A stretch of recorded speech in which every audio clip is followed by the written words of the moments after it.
जी चलिए question 29। How much oxygen is dissolved in 100 ml water at 298 kelvin, partial pressure given है और KH given है। तो पहले तो बच्चों हमें क्या करना चाहिए, हमारे पास सोलबिलिटी जब आप पढ़ते थे, mass is directly proportional to pressure, तो M इज हमारे पास क्या आता था KH इंटू P।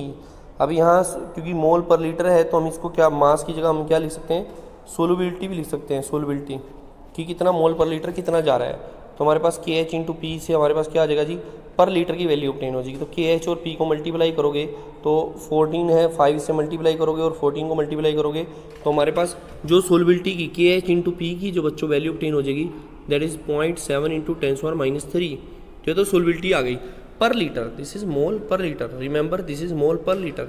अब क्वेश्चन आगे बढ़ाते हैं जी।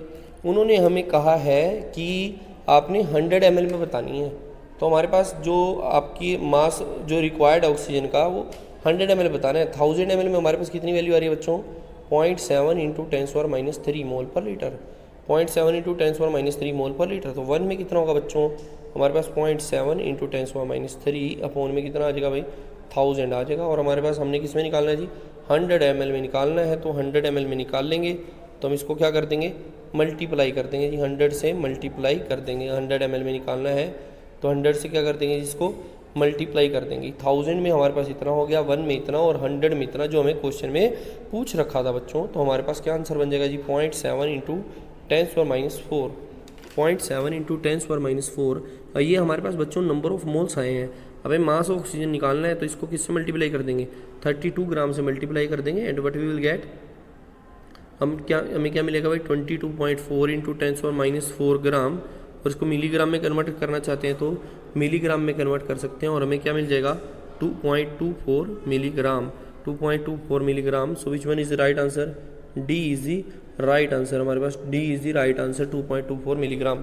नेक्स्ट देखते हैं जी question 30। At high altitude the partial pressure of oxygen is less than that of ground level. क्यों है जी, क्योंकि वहाँ low concentration of oxygen in blood and oxygen. ठीक है, तो 30th का कौन सा आंसर राइट बन जाएगा जी, ए इज राइट आंसर। 31 देखते हैं जी। Partial pressure of a solution component is directly proportional to its mole fraction. Partial pressure हमारा जो डायरेक्टली प्रोपोर्शनल है वो किसके डायरेक्टली प्रोपोर्शनल है जी, मोल फ्रैक्शन के डायरेक्टली प्रोपोर्शनल है। ये किसने बोला जी, रेयोल्ड्स लॉ। ठीक है जी, नेक्स्ट देखते हैं जी। 3 मोल्स ऑफ P है और 2 moles of Q are mixed, what will be the total pressure in the solution if partial pressure. हमारे पास कौन सा फॉर्मूला लगे बच्चों इसमें, P total is equal to PA0XA plus PB0XB, PA0XA और PB0XB। हमारे पास ये फार्मूला चलेगा जी, PA0XA और PB0XB। ठीक है जी, इन्होंने क्या पूछ रखा है हमसे, व्हाट विल द टोटल पूछ रखा है। तो 3 मोल है हमारे पास तो P के, तो हमें P पहले वाला, अगर ये हमारे पास A वाला P हो जाए, मतलब A वाले को हम P मान लें तो हमारे पास 3/5 मोल हो गए। और इधर कितने हो जाएंगे जी, दूसरे वाली साइड में हमारे पास, दूसरे वाली साइड में कितने मोल्स हो जाएंगे जी, इस साइड 2/5 हो गए हमारे पास Q के मोल्स। अब इसके लिए दे रखा है पार्शियल प्रेशर, इसका दे रखा है जी 80 और दूसरे वाले का दे रखा है जी हमें 60। तो इन सब को मल्टीप्लाई कर देंगे तो हमारा P टोटल आ जाएगा 32 के इसमें। और राइट आंसर क्या है जी, 32 के इसमें C is the right answer. जो हमारा C है बच्चों दैट इज राइट आंसर।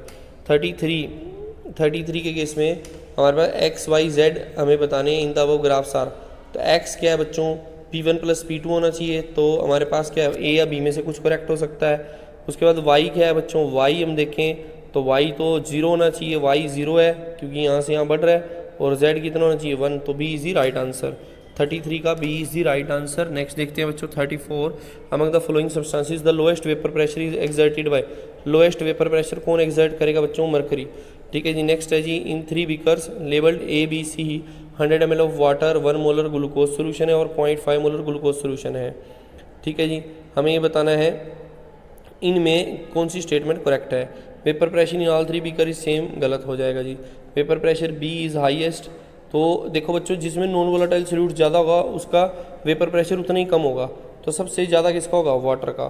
फिर उसके बाद किसका होना चाहिए बच्चों, 0.5 का। सबसे कम किसका होना चाहिए, 1 का। तो ACB में आना चाहिए। ठीक है, तो वेपर प्रेशर ऑफ हमारे पास beaker B is highest, beaker ना, ये गलत हो जाएगा। C इज़ हाईएस्ट, ये भी गलत हो जाएगा। Vapour pressure of B is lower than that of C and vapour pressure of C is lower than that of A। तो 35 का क्या आंसर बन जाएगा जी, D is the right answer. Next देखते हैं जी question 36। The graph are shown vapour pressure temperature curves liquid ABCD बताने हैं जी। तो वेपर प्रेशर सबसे ज़्यादा वेपर प्रेशर किसका है और सबसे कम वेपर प्रेशर किसका है? तो सबसे कम वेपर प्रेशर तो वाटर का होना चाहिए क्योंकि हाइड्रोजन बॉन्डिंग होती है, तो हमारे पास वाटर वाला बना लिया जी हमने लास्ट। उसके बाद देखो डाईथाइल और एल्कोहल में एल्कोहल जो है, एल्कोहल का हमारे पास क्या होना चाहिए बच्चों? एल्कोहल जो है हमारे पास क्या होना चाहिए? एल्कोहल हमारे पास C नंबर पर आना चाहिए क्योंकि इसमें तो हाइड्रोजन बॉन्डिंग प्रेजेंट है लेकिन डाईथाइल ईथर में हाइड्रोजन बॉन्डिंग नहीं है। तो which one is the right answer बच्चों? 36 का A is the right answer. 37 देखते हैं जी। P ग्रेटर देन PB कब होगा जी? हमारे पास प्रेशर कब ज़्यादा होगा जी? जब हमारे पास वेपर फेस में हमारे पास क्या हो जाएगा जी? मोल फ्रैक्शन वेपर फेस में कंपोनेंट का जो फ्रैक्शन है, मोल फ्रैक्शन वेपर फेस में ज़्यादा हो जाएगा, तो P हमारे पास क्या हो जाएगा जी? PB से ग्रेटर हो जाएगा। तुम्हारा विच ऑप्शन इज करेक्ट बच्चों? C is correct. X से vapour is greater then X से लिक्विड। मीन्स वेपर में तो कंटेंट ज़्यादा आ गया है और लिक्विड में कंटेंट क्या है? कम है। तो इस वक्त PA is greater than PB, so C is the correct answer. 37 देखते हैं जी। P ग्रेटर देन PB कब होगा जी? हमारे पास प्रेशर कब ज़्यादा होगा जी? जब हमारे पास वेपर फेस में हमारे पास क्या हो जाएगा जी? मोल फ्रैक्शन वेपर फेस में कंपोनेंट का जो फ्रैक्शन है, मोल फ्रैक्शन वेपर फेस में ज़्यादा हो जाएगा, तो P हमारे पास क्या हो जाएगा जी? PB से ग्रेटर हो जाएगा। तुम्हारा विच ऑप्शन इज करेक्ट बच्चों? C is correct. X से vapour is greater then X से लिक्विड। मीन्स वेपर में तो कंटेंट ज़्यादा आ गया है और लिक्विड में कंटेंट क्या है? कम है। तो इस वक्त PA is greater than PB, so C is the correct answer. Next 38, which are the condition for ideal solution which obey Raoult's law over the entire range? तो डेल्टा H मिक्सिंग होना चाहिए, V mixing होना चाहिए, तो A बिल्कुल ठीक answer है जी इनका। नेक्स्ट देखते हैं 39, intermolecular forces between n hexane and n heptane are nearly same as between hexane and heptane. ठीक है जी, इंटरमोलिकुलर फोर्सेज एन हेक्सेन और एन हेप्टेन में nearly same as that between hexane and heptane individually, which when these two are mixed which of the following is not true about the solution formed. ठीक है जी, तो अगर हम n hexane और n heptane को nearly same है as between n hexane and n heptane which of two are mixed which of the following not true about the solution. देखिए इन्होंने लिख रखा है मिनिमम बॉइलिंग एजियोट्रोप। तो मिनिमम बॉइलिंग एजियोट्रोप बनाने का कोई मतलब नहीं है क्योंकि आइडियल सोल्यूशन है, ये आइडियल सोल्यूशन की प्रॉपर्टीज शो कर रहे हैं। तो हमारे पास क्या आंसर बनना चाहिए जी? हमारे पास intermolecular forces between are nearly same है। जब फोर्सेज ही सेम है तो कौन सा ट्रू नहीं होगा बच्चों? मिनिमम बॉइलिंग एजियोट्रोप तो बना ही नहीं सकता ना जब फोर्सेज सेम है। तो फोर्सेज तो ज़्यादा होनी चाहिए प्रोडक्ट में तो ही तो बनता है। तो हमारा आंसर जो D है वो करेक्ट हो जाएगा, उनकी स्टेटमेंट रॉन्ग हो जाएगी। नेक्स्ट देखते हैं जी 40, which of the following solution shows positive deviation from Raoult law? कौन सा करेगा जी? हमारे पास acetone and ethanol, acetone and ethanol. Next है जी which of the following solution is example of negative deviation? बच्चों क्लोरोफॉर्म एसीटोन में डाल दोगे हाइड्रोजन बॉन्डिंग हो जाएगी, तो C is the right answer. Next देखते हैं जी study the figure given below and mark the correct statement. हमारे पास पहले केस में पॉजिटिव डिविएशन है, दूसरे में नेगेटिव है। तो नेगेटिव वाले देख लेते हैं जी। एसीटोन क्लोरोफॉर्म इसमें दे रखा है, इसमें दे रखा है। ठीक है जी, तुम्हारा C या D में से एक आंसर है। उसके बाद बेंजीन और क्लोरोफॉर्म है, तो इसकी तो लॉजिक बनता नहीं। फिर एसीटोन और इथानॉल है, ये पॉजिटिव डिविएशन बना देगा, तो C is the right answer. Next देखते हैं जी 43, when acetone and chloroform are mix together hydrogen bonding are formed between them, which of the following statement is correct about the solution made by mixing acetone and chloroform? ठीक है जी, जब acetone और chloroform का mix करते हैं तो हमारे पास क्या हो जाता है? नेगेटिव डिविएशन आती है, अभी भी आपने पढ़ा है, क्योंकि वेपर प्रेशर क्या होता है? डिग्रीज। तो 43 का C is the right answer. Next देखते हैं जी 44, हमारे पास few mixtures formed by mixing two components are given, which of the following is binary mixture will have same composition liquid और वेपर फेज? जो एजियोट्रोप बनाते हैं एक तो कौन सा है जी? 68% नाइट्रिक एसिड है जी हमारे पास, 68% नाइट्रिक एसिड लेते हैं हम, और हमारे पास क्या जी? Ethanol plus chloroform. तो 44 में फर्स्ट और हमारे पास कौन कौन से आंसर बन गए? B is the right answer हमारे पास, फर्स्ट एंड सेकेंड। तो नेक्स्ट देखते हैं जी 45, इफ एसीटोन और क्लोरोफॉर्म का मिक्स करें तो इनके बीच में हाइड्रोजन बॉन्डिंग फॉर्म हो जाएगी। यहाँ पर क्या हो रही है बच्चों? हाइड्रोजन बॉन्डिंग फॉर्म हो रही है। तो फोर्सेस जो है नए मॉलिक्यूल में जो AB की फोर्सेज होंगी, ये इनको AA मान लेते हैं, इनको BB, तो AB की फोर्सेज AA और BB से क्या है जी? स्ट्रॉन्गर है। ठीक है जी, तो हम ये कह सकते हैं A और B वीकर देन AB, तो B is the right answer. 45 का क्या आंसर राइट हो जाएगा जी? B। नेक्स्ट देखते हैं जी 46 में है जी हमारे पास match the column 1 and column 2 and mark the appropriate choice. Delta S mixing और वी मिक्सिंग जीरो है तो हमारे पास कौन सा सोल्यूशन है जी, आइडियल। तो ए का थर्ड किस में दे रखा है जी, 2 में दे रखा है, तो इसलिए हम बी भी चेक कर लेते हैं जी। बी हमारे पास क्या है जी, delta S mixing zero, V mixing not equal to zero, ये हमारे पास not equal to zero, not equal to zero है तो नॉन आइडियल। तो बी का क्या हो जाएगा जी हमारे पास आंसर, ए का थर्ड बी का 1, तो हमारे पास which one is the correct answer बच्चों, B is the correct answer. 46 का क्या आंसर हो जाएगा जी, बी। ठीक है जी। 47 में देखें हम तो azeotropic mixture boil without any change in their composition, composition में कोई चेंज नहीं होता है, तो 47 को यहीं से हम डिसाइड कर पा रहे हैं। 47 का आंसर क्या हो रहा है जी, डी। नेक्स्ट है system that forms maximum boiling azeotrope, कौन फॉर्म करता है जी, एसीटोन क्लोरोफॉर्म, अभी आपने ऊपर पढ़ा है जी। नेक्स्ट देखते हैं 49 टू लिक्विड्स नाइट्रिक एसिड और वाटर नेगेटिव डेविएशन शो कर रहे थे, minimum boiling azeotrope sorry maximum boiling azeotrope बनाएंगे। इट मीन्स उनकी इंट्रैक्शन क्या है, ए बी की स्ट्रॉन्गर है किससे, ए और बी से। तो 49 का क्या आंसर बनना चाहिए हमारे पास, A is the right answer. Next देखते हैं which of the following azeotrope is not correctly matched, कौन करेक्टली मैच्ड नहीं है, तो ये देखो ये नाइट्रिक एसिड और वाटर ये तो मैक्सिमम बॉइलिंग एजियोट्रोप बनाते ही हैं जी। ठीक है, अल्कोहल और वाटर का मिनिमम बॉइलिंग एजियोट्रोप बनता है, ये ठीक है जी। उसके बाद हमने चेक करना है बी और डी को चेक करना है जी, बी और डी को इनमें से कौन करेक्ट है और कौन नहीं। बी को देखें तो हमारे पास क्या है, बी और डी में तो देखें जी हमारे पास डी में है क्लोरोफॉर्म और इथानॉल। जब बच्चों क्लोरोफॉर्म और इथानॉल ऐड करेंगे तो क्या होगा, मैक्सिमम बॉइलिंग एजियोट्रोप हमारे पास, इसमें हमारे पास क्या है, मिनिमम बॉइलिंग एजियोट्रोप फॉर्म हो जाता है जब क्लोरोफॉर्म और इथानॉल में मिक्स करते हैं, तो मिनिमम बॉइलिंग, ये भी ठीक है जी हमारे पास। लेकिन आप इसको देखें वाटर और HI को मिक्स करते हैं, वाटर और HI को मिक्स करते हैं तो हमारे पास मैक्सिमम बॉइलिंग एजियोट्रोप बनता है, और हमारे पास मैक्सिमम बॉइलिंग एजियोट्रोप होता है और टेम्परेचर कितना होता है जी, 400 केल्विन, टेम्परेचर होता है 400 केल्विन, तो B is the right answer. Next देखते हैं जी 51, match the column 1 with column 2 ethyl alcohol plus water, ये हमारे पास क्या बनाएगा जी, एजियोट्रोपिक मिक्सचर बनाएगा। पी नोट एक्स ये कौन सा है जी हमारे पास, लो, हमारे पास कौन से लो में जाएगा जी, पहले ए का 4 देख लेते हैं जी, ए का 4 किस में, एक ही में, तो यहीं से डिसाइड हो जाएगा जी, ए का हमारा 4 है, बी के लिए थर्ड हो जाएगा, सी के लिए सेकंड हो जाएगा और डी के लिए हमारे पास क्या हो जाएगा जी, 1 हो जाएगा। ठीक है जी, तो डी के लिए हमारे पास 1 हो जाएगा। दिस इज आपका रियोल्स लो, बेंजीन और टोलवीन हमारे पास क्या है जी, आइडियल सोल्यूशन है। हेनरी लो क्या, effect of pressure on gas solution, तो हमारे पास अपना C is the right answer. Next देखते हैं जी कोलिगेटिव प्रॉपर्टीज़ में, the relative lowering in vapour pressure is proportional to ratio of number of, हमारे पास relative lowering in vapour pressure किसके इक्वल होता है जी, मोल फ्रैक्शन ऑफ सोल्यूट। ठीक है जी, तो देख लेते हैं solute molecules to total number of molecules, solute molecules to total number of molecules in solution. ठीक है जी, तो इसका आंसर जो सूटेबल है यही बनना चाहिए, सी कि सोल्यूट मॉलिक्यूल्स हैं divided by number of total molecules जो है हमारे पास सोल्यूशन में प्रेजेंट है 52 का जो आंसर बनना चाहिए सी ही बनना चाहिए, C is the right answer. Next देखते हैं जी 53 क्वेश्चन में क्या है जी हमारे पास, vapour pressure of pure liquid X is two atmosphere at 300 kelvin, if it is lowered to 1 atmosphere on dissolving 1 gram of Y in 20 gram of liquid X, if molar mass of X is 200, what is the molar mass of Y, ये हमने find out करना है जी।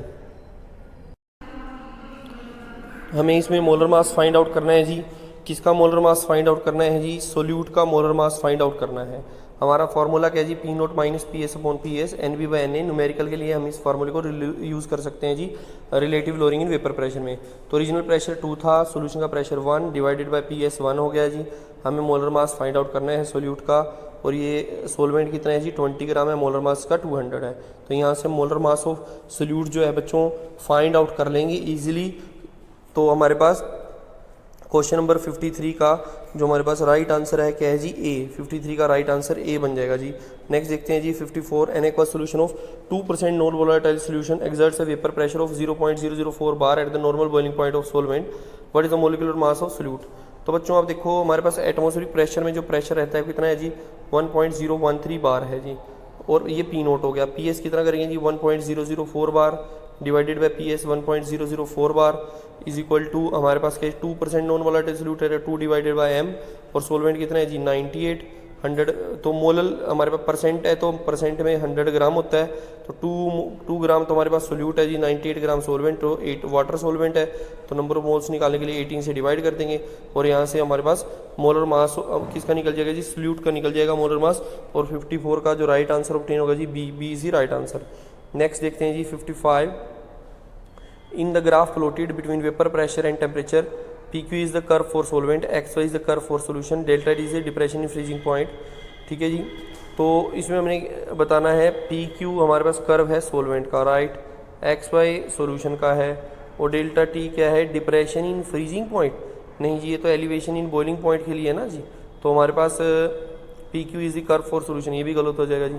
P Q is the curve, हमारे पास कौन सा answer 55 का राइट आंसर क्या बनना चाहिए जी, सी, हमारे पास सी बनना चाहिए। एक बार डी भी देख लेते हैं जी, एक बार इसको रीड करके, P Q is the curve for solvent, P Q is the curve for solvent, X Y is the curve for solution and delta T is the molar elevation in boiling point. Molar elevation in boiling point हमारे पास, molar elevation in boiling point तो नहीं है जी हमारे पास, ये क्या है जी, एलिवेशन इन बॉइलिंग पॉइंट है। ठीक है जी, ये तो हमारे पास एलिवेशन कांस्टेंट कह रहे हैं, delta is the molar elevation in boiling point, तो ये तो नहीं बन रहा जी सूटेबल। हमारे पास ज़्यादा सूटेबल क्या बन रहा है जी, ये लाइन तो सेम है इनमें, पी क्यू हमारे पास सोलवेंट है, एक्स वाई हमारे पास सोल्यूशन और delta T is elevation in boiling point, तो सी नहीं हमारा राइट आंसर बनेगा। कौन सा बनेगा जी, D is the right answer, क्योंकि ये तो हमारे पास कांस्टेंट की बात कर रहा है, molar elevation constant, molar elevation in boiling point, तो हमारे पास तो क्या है जी, elevation in boiling point, simply elevation in boiling point. ये मोलर एलिवेशन जो टर्म यूज हो रही है ये कांस्टेंट के लिए की जा सकती है, तो हमारे पास सूटेबल आंसर रहेगा जी डी, 55 का D is the suitable answer. ठीक है जी, नेक्स्ट देखते हैं जी 56, a solution contain 12.5 gram of non electrolyte substance in 185 gram of water shown below, shows boiling point elevation 0.80, calculate the molar mass of substance. तो 0.80 तो आपके पास क्या है, कौन सा फार्मूला यूज़ करोगे जिसमें इन्होंने क्या करा है, बॉइलिंग पॉइंट वाला है, तो हमारे पास क्या है जी, delta T B is equal to K B into M, mass upon molar mass into हमारे पास क्या है जी 1000 है, और नीचे यहाँ पर क्या आएगा जी, मास ऑफ सोलवेंट, नीचे आएगा जी हमारे पास मास ऑफ सोलवेंट, तो नीचे मास ऑफ सोलवेंट आ जाएगा जी। ये 0.80 दे रखा है, के बी की वैल्यू आप देख ही रहे हैं दी हुई है आपको। उसके बाद डब्ल्यू है, डब्ल्यू हमारे पास कितना दे रखा है जी 12.5, ठीक है, और ये कितना दे रखा है, सोलवेंट कितना दे रखा है जी आपको 185 दे रखा है। ठीक है, और आपने क्या फाइंड आउट करना है, molar mass of substance find out करना है, तो 56 की क्या वैल्यू हो जाएगी, डी, 56 की हमें क्या वैल्यू हो जाएगी, डी वैल्यू ऑब्टेन हो जाएगी। नेक्स्ट देखो जी, हमारे पास if 1 gram solute is dissolve in 50 gram solvent, 1 gram solute हम डिजोल्व कर रहे हैं 50 ग्राम सोलवेंट में, and the elevation in boiling point is 1, the molar boiling constant, molar boiling constant हमें बताना है, तो हमें के एफ की वैल्यू बतानी है, के बी की वैल्यू बतानी है, तो कैसे बताएंगे जी हम, डेल्टा टी एफ 1 है जी हमारा, ठीक है जी, और 1 ग्राम सोल्यूट है, मोलर मास दे रखा है 50 है, और हमें के बी की वैल्यू बतानी है, के बी, तो हमारे पास के बी इंटू मोलैलिटी होती है, मोलैलिटी में मास अपॉन मोलर मास हमने लिख लिया है, इंटू में 1000 है, और सोलवेंट कितना है जी 50 है। इसको आप सोल्व करेंगे तो हमारे पास, सोल्व करेंगे तो वैल्यू कितनी ऑब्टेन हो जाएगी जी, इसमें हमारे पास के बी की जो वैल्यू है आई थिंक इसमें 2.5 ऑब्टेन हो जाएगी, तो 2.5 should be the right answer. तो एक बार चेक कर लेते हैं, 2.5 राइट आंसर है जी, C is the right answer. Next देखते हैं जी, in the given graph P Q Q R and S T represents, क्या रिप्रेजेंट कर रहे हैं जी, पी क्यू क्या रिप्रेजेंट कर रहा है जी हमारा, पी क्यू रिप्रेजेंट कर रहा है liquid state of solution, Q R क्या रिप्रेजेंट कर रहा है, सॉलिड स्टेट ऑफ सोल्यूशन।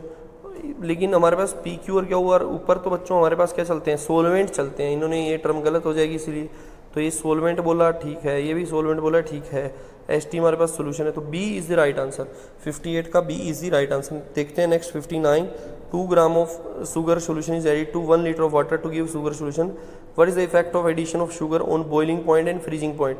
तो 2 ग्राम हमने क्या ऐड किया जी, 2 ग्राम शुगर ऐड किया है, तो हमारे दोनों ही इफेक्ट होंगे, दोनों ही इफेक्ट होंगे, बॉइलिंग पॉइंट इंक्रीज हो जाएगा और फ्रीजिंग पॉइंट क्या हो जाएगा जी, डिक्रीज हो जाएगा, तो boiling point increase, freezing point decrease, तो 59 का क्या आंसर बन जाएगा जी, सी। नेक्स्ट देखते हैं, sprinkling of salt help in cleaning snow covered roads in hills, the phenomenon involve in the process, तो उसको क्या बोलेंगे, depression in freezing point of snow, हमारे पास क्या हो जाएगा जी, depression in freezing point of snow. Next देखते हैं 61, equimolal solution is in the same solvent have equimolal solution है, सेम सोलवेंट में है, तो उनका एलिवेशन या डिप्रेशन भी क्या होना चाहिए, सेम ही होना चाहिए, तो 61 का क्या आंसर हो जाएगा जी, ए। 62 देखते हैं जी, हमारे पास 5% केन शुगर है जी, 5% सोल्यूशन ऑफ केन शुगर, उनका फ्रीजिंग पॉइंट हमें दे रखा है और वाटर का भी दे रखा है, तो इनका डिफरेंस कितना आएगा जी हमारे पास 2.15, ठीक है जी। के एफ की वैल्यू हमें इन्होंने 5% देखो बच्चों सुक्रोज सोल्यूशन दे रखा है, और आपको पूछ रहे हैं कि कितना फ्रीजिंग पॉइंट होगा 5% ग्लूकोज सोल्यूशन का। तो एक बात बच्चों याद रखनी है, जो KF और KB हैं ये सोलवेंट की प्रॉपर्टीज़ हैं। These are the properties of solvent, ये हमारी सोलवेंट की प्रॉपर्टीज़ हैं। तो अगर हम उसमें सोल्यूट चेंज करें तो सोलवेंट में जो KF या KB चेंज नहीं होंगे। तो हमारे पास KF की वैल्यू हम यहाँ से निकालेंगे और दूसरे में पुट कर देंगे। इनटू हमारे पास कितना है, इन्होंने 5% ऐड किया, तो 5% का मतलब 100 ग्राम है। सुक्रोज का मास होता है जी 342, हमारे पास यहाँ क्या आ जाएगा जी 1000 आ जाएगा। नीचे कितना लिखेंगे, मास ऑफ सोलवेंट कितना लिखेंगे 95 लिख देंगे। यहाँ से हमें KF की वैल्यू ऑब्टेन हो जाएगी। फिर दूसरा केस है जी हमारा ग्लूकोज का, उसमें हमारे पास फ्रीजिंग पॉइंट बने निकालना है। तो हम क्या लिख देंगे, delta TF is equal to हमारे पास क्या होगा KF, सेम उसमें होगा सब 5 अपॉन हमारे पास कितना हो जाएगा, लेकिन ग्लूकोज का मास कितना हो जाएगी 180, यहाँ 10⁻³ ही आएगा और यहाँ 95 ही आएगा। तो इसको सोल्व करने के बाद बच्चों आपको पहले तो डेल्टा TF की वैल्यू ऑब्टेन होगी। डेल्टा TF की जो वैल्यू ऑब्टेन होगी लगभग 4 के राउंड ऑब्टेन होती है, 4 के राउंड ऑब्टेन होती है। और आपका जो सूटेबल आंसर बन जाएगा बच्चों इसमें, जब आप डेल्टा TF आपका आ जाएगा, डेल्टा TF का आ जाएगा 4 के राउंड, फिर आप क्या करेंगे बच्चों, TF नोट माइनस क्या करेंगे जी, हमारे पास TF नोट माइनस TF, तो हमारे पास जो भी इधर वैल्यू ऑब्टेन होगी बच्चों, इसको TF को उधर शिफ्ट कर, हमारे पास क्या आ जाएगा जी TF नोट माइनस TF, तो डेल्टा TF की वैल्यू पुट कर दोगे। और आपने क्या निकालना है बच्चों, TF निकालना है। तो TF की वैल्यू आपके पास आ जाएगी और TF की वैल्यू जो आएगी 4 के राउंड लेस करके हमारे पास कितनी बनेगी B 269.07। तो 62 का जो सूटेबल आंसर ऑब्टेन होगा बच्चों, 62 का B is the right answer बच्चों, B is the right answer. Delta TF का जो वैल्यू आपका आ रहा है 4.085 आ रहा है, ठीक है जी। तो आप क्या करेंगे जी, जब इसको सोल्व करेंगे आप तो आपके पास इसकी वैल्यू ऑब्टेन हो जाएगी, ठीक है जी। तो हमारे पास क्वेश्चन नंबर हमने कंप्लीट कर लिया है जी 62 तक, ठीक है जी। नेक्स्ट देखते हैं जी 63।